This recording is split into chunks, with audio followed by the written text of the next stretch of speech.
Welcome to Unlocking Potential, a Red Door Pediatric Therapy podcast. We're your hosts, Heather and Kelli. With master's degrees in speech-language pathology and decades of pediatric experience, we've been the co-owners of Red Door Pediatric Therapy since 2006. On this podcast, we share stories and strategies that can unlock the potential of functional, behavioral, emotional, and social development in children today.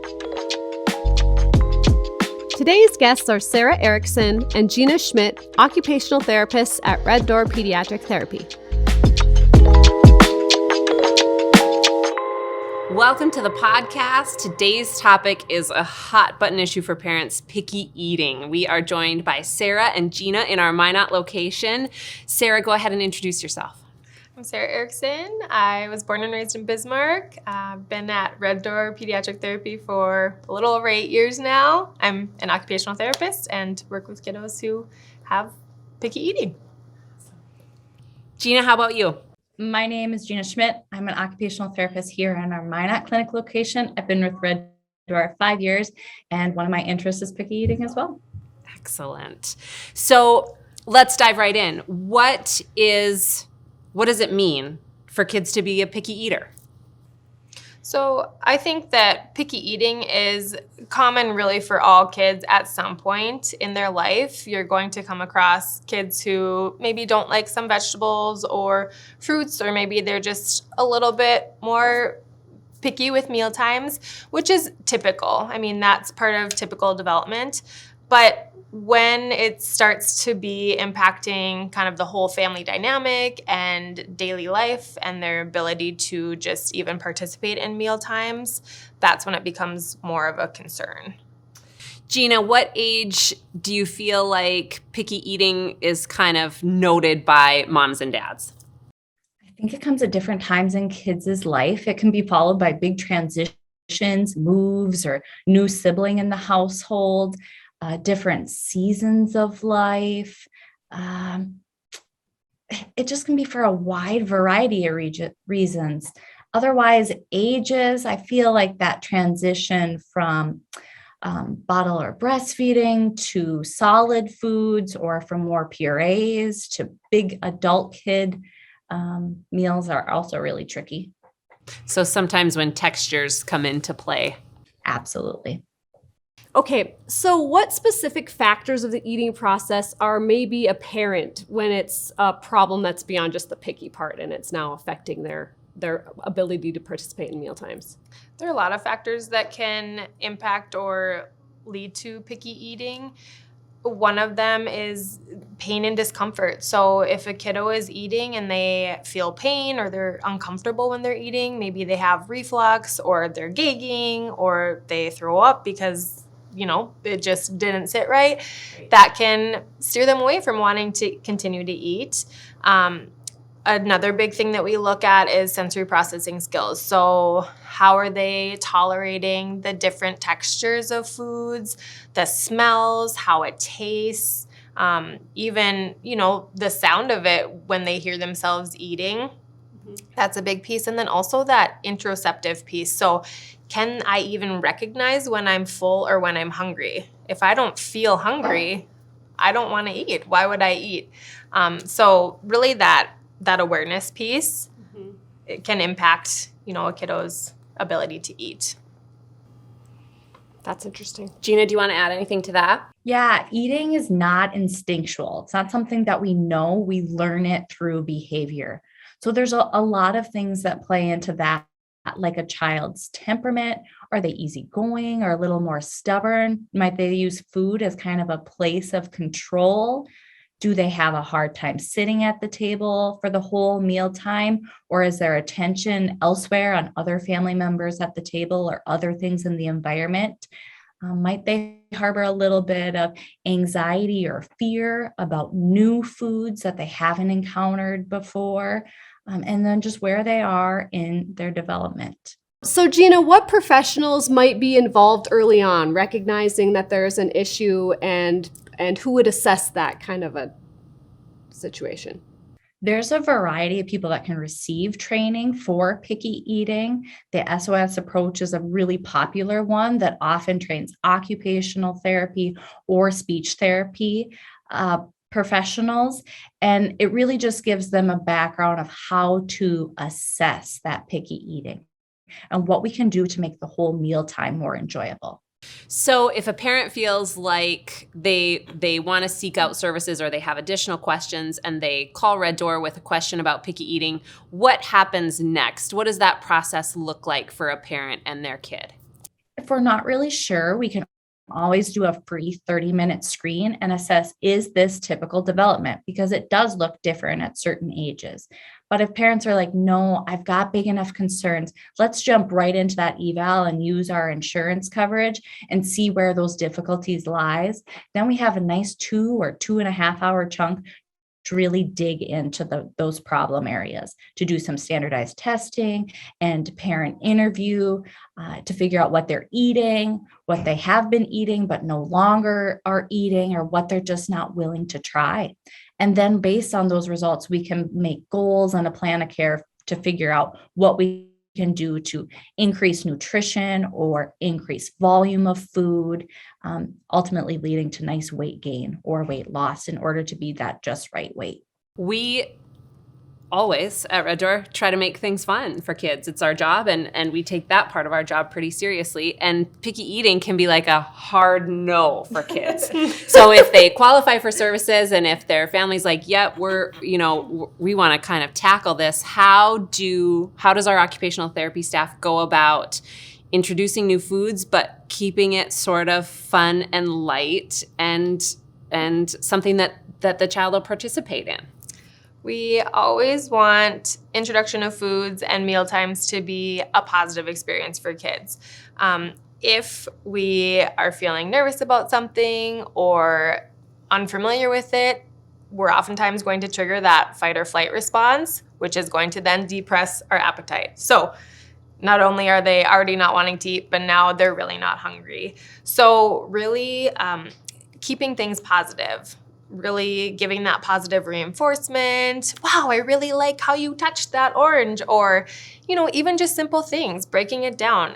Eating is very tricky and it's a multi-step process. And so when they do even the smallest of things that is new or maybe they don't typically do, we want to reinforce that. Incorporating play. So if they have some favorite characters or if they like trucks or if they like going camping, we're playing with their food. A lot of times families say, don't play with your food, but that's really how they're learning about it. They are exploring what it feels like, what it looks like, the temperature, the smell of it, the taste. And so we really just kind of break it down into those different sensory components and slowly progress to eating. So what kind of steps do you guys take when you are introducing something brand new or even a group of 3 foods that are brand new? What steps do you guys take in your treatment that leads down the road of actually eating the food? Yeah, so that exposure, the more that they're exposed to it, the more comfortable they'll feel with it.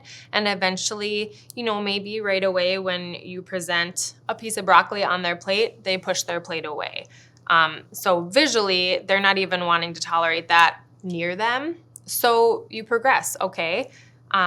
Let's wiggle the broccoli forward and, see, even just demonstrating, like parents or caregivers demonstrating too, like my broccoli can stand on my fork, or, just being kind of silly with it and interacting. So starting with utensils, if they are not ready to touch it, we can cut it or poke it, or even self-serving. So scooping it onto their plate can be a good way to get them interacting more with it, and then eventually touching it. So we talk about starting with our fingers and then working up to our face. So sometimes we have food on our head or food balancing on our nose, or we are making a mustache or brushing our teeth or balancing it on our tongue like a magic trick. So just really incorporating some of those play schemes and fun things that kids are motivated by to progress from, okay, I'm not even looking at it, I don't want it anywhere near me, to, whoa, I can balance it on my tongue. Did you see that?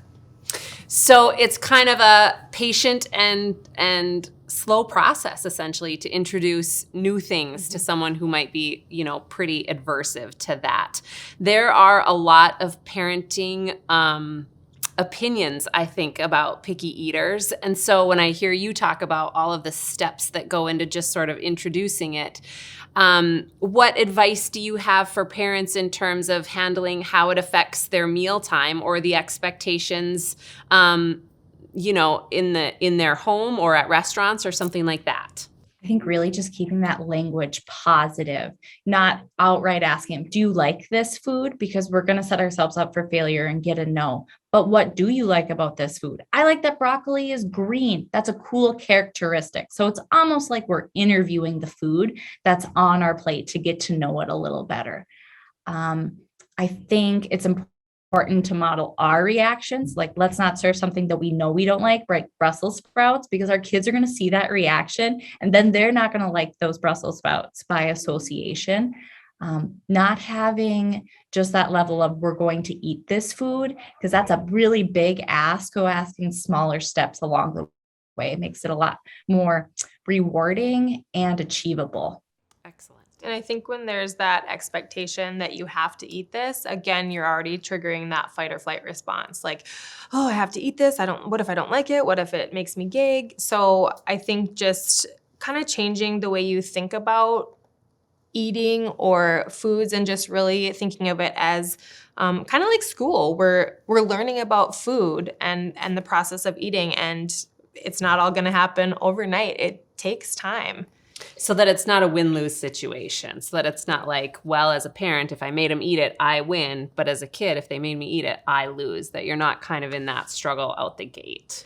So in your experience, I know all kids develop these skills at different rates, but in your experience, how long does it take usually for a younger child to go right from it's on my plate to now I'm eating some of it for my many meals? Yeah, I think that the eating part obviously is the most difficult part, and that step is going to take a long time. It really depends on personal factors. So, in addition to some of those sensory experiences, how are they able to coordinate things in their mouth? So those oral motor skills. Mm-hmm. If it's hard to manipulate things in our mouth and we feel unsafe with that, or we aren't sure how to chew it and it just kind of gets stuck in there, that's also going to impact our ability to eat different foods. So it really depends on personal factors. But if you think about these kiddos who are, especially a little bit older, they've created these eating habits for years now. And so it will take quite some time to change those eating habits. The hope is obviously that they can tolerate and eat some things, even to add a couple foods to their diet, but it can take years.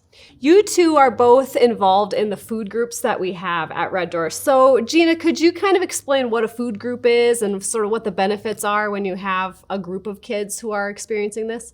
Absolutely. Food groups are awesome, and they're really a great addition to Red Door. So in the past, we had just had one therapist and one child kind of engaging in this mealtime engagement. But when we have food group, we have multiple therapists and multiple patients eating the same food at the same time. So it's a little more like the lunch table while we're all presented the same thing. And so not only are the kids seeing the therapist eating the food, but they're also seeing their peers eat the food. And I really think that's powerful for them to know, okay, this is all right. They're eating the food. I can do this too.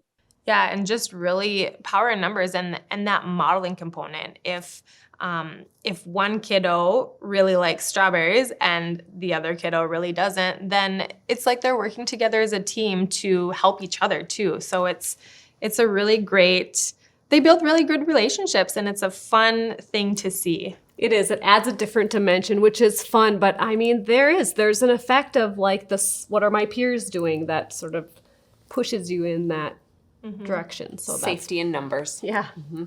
Yeah, and ultimately, the more that they've come to the food group, then maybe they started just looking at the food, but maybe when a food's presented, even if it's a new food, they're picking it up right away and giving it a taste. So even if they're not eating it, they're desensitizing their body, they're helping themselves kind of progress up to that eating point more quickly. I think an important part of food too, sometimes kids get stuck in, is environment. I eat this food at school. I eat this food at daycare. I eat this food at home. I can only eat this food at grandma's.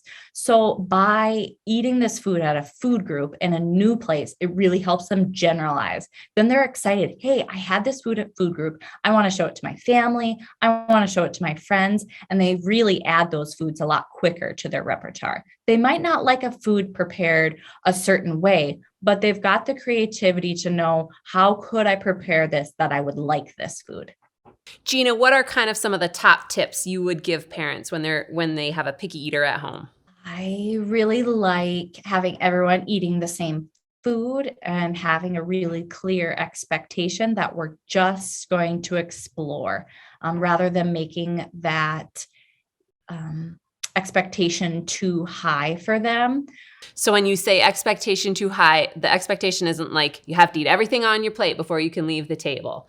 That's just sort of setting someone up for not success. So just sort of decreasing expectations and saying you've got 3 things on your plate, or how should someone go about doing that? I think it's really important to have a preferred food on their plate so that they know, okay, I've got a safe food here, and it makes the other foods a little more easier to explore, knowing that they can fall back on that one.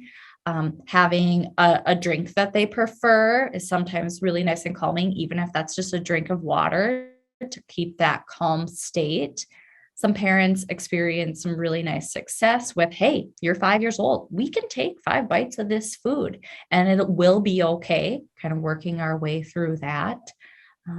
Maybe a one to avoid is the bribery. If you eat your broccoli, then you can have your dessert. It kind of creates this negative connotation of broccoli. Like that's something we don't want to eat, but dessert is really desirable.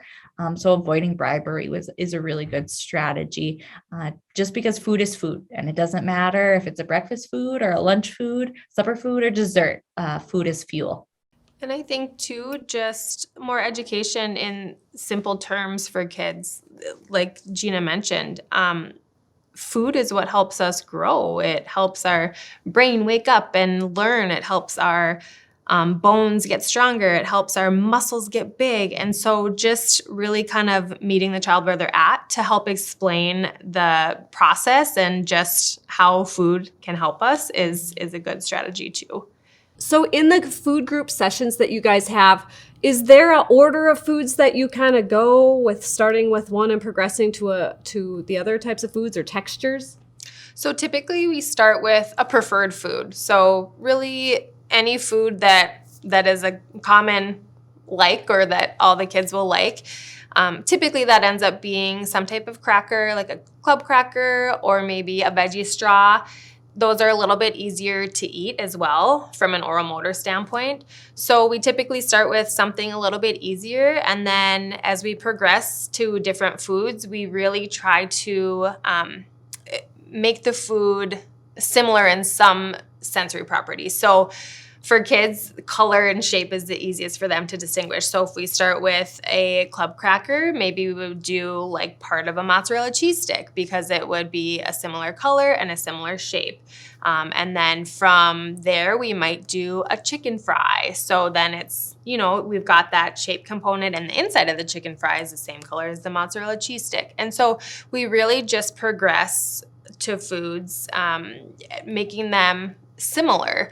And talking about, what is similar about them and how maybe they taste different, but they look the same, or vice versa. So just kind of helping kids understand that even though it's a different food, there are still some similarities from the last food that I did like and eat. Sure. And we're making sure there's a fruit, there's a vegetable, there's a protein. Inevitably, those starches come in with preferred foods. We also make sure we hit some different textures. So there's always a puree, rather that be like applesauce or ketchup or something else that's a little bit more liquidy that can be used to explore. We always have a hard munchable, so a long carrot stick to kind of build those skills of moving food around in our mouth. and we have foods that match kids' current skills. So we're not going to set them up for failure for something that's really tricky to eat. But I think what the most important part is that drink at the end, because what I think a really nice food to get started is like a V8, vegetable or fruit juice. It can just be fruit or it can just be vegetables. We can really explore the fruits and vegetables in that drink with all those flavors melded together, rather than just having a tomato sitting in front of us. I also really like dehydrated fruits as well. It's a good way to kind of eliminate the moisture and the texture often associated with those foods. How would a parent know if it's a bigger issue? Lots of kids are picky eaters. Lots of parents say, we sit down and they just want chicken nuggets. How do they know sort of when to seek help? Yeah.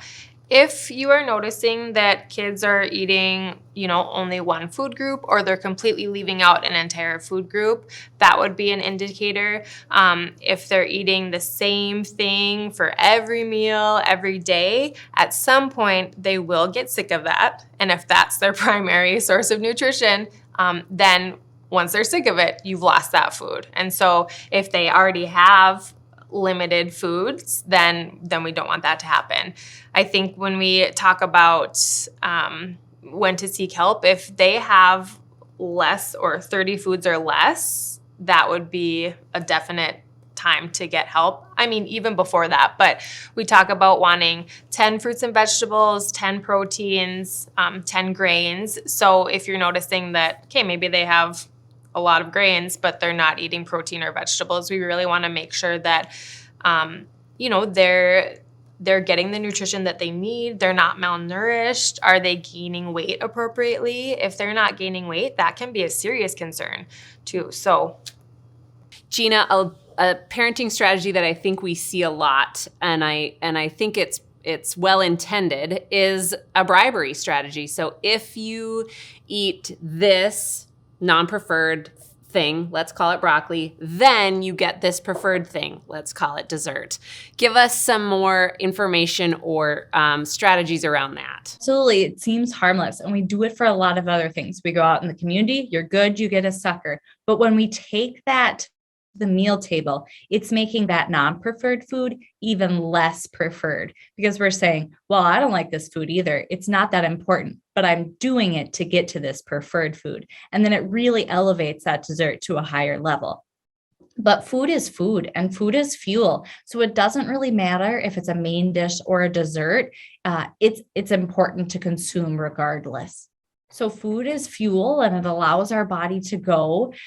It's important to find good characteristics about all that food that's presented. So there's always a good thing about any food that's on our plate. So what I'm hearing is bribery isn't really a great strategy, because what you're doing is you're taking a food with high nutritional value, bribing a food with low nutritional value, and then giving a negative connotation to the food with a higher nutritional value, essentially. So while it's a strategy a lot of us use, let's try not to. Yeah, it just really backfires on us for a lot of reasons. There are definitely other strategies that we can use in place of that bribery. So it seems like a common food that kids come in that is included in their repertoire, or two perhaps, is chicken nuggets and macaroni and cheese. Why do you think that is? So when we talk about food, we've talked a little bit about those oral motor skills. And so when we think of a chicken nugget, that is basically a pre-chewed chicken. I mean, it's going to be much easier to eat for these kids than a chicken breast, because it's already done for them. It's already all mixed up and chewed and put into one. So for them, it's easier to eat. And it looks the same, every time. A chicken nugget is a chicken nugget. This is what they're used to. And same with mac and cheese. I mean, that's an easier food to manage in our mouth. The taste isn't like a super significant or big taste. It's just easier for these kiddos to eat and manage in their mouth compared to, maybe like spaghetti noodles or something that's a little bit more difficult. I've never thought of it that way. I think another piece of it too is the utensil use. You don't have to use a fork or a spoon when you eat chicken nuggets. It's finger feeding. And so that's also a path of least resistance. We often hear, my child doesn't use utensils. They just eat with their fingers. And you can eat mac and cheese with your fingers as well. I think picky eating is something that a lot of families deal with, so I appreciate your expertise. I love how you explained it so that if parents have questions or concerns, it's easy to reach out, and it was just such a treat to have you on today. And thank you so much for all that you guys do. You do important work, and it shows. Such a joy being here today. I love what I do, and it's so important to share it on a platform like this. Yeah, thank you for having us. It's fun to sit down and talk about something that's so important for a lot of families. We truly do love what we do, and we get to do it every day, so it's awesome. Thank you for listening to this episode of Unlocking Potential, a Red Door Pediatric Therapy podcast. Please like and subscribe for more interviews and content, or connect with us online at reddoorpediatric.com. Thanks for joining us, and remember, communication is key to unlocking your potential.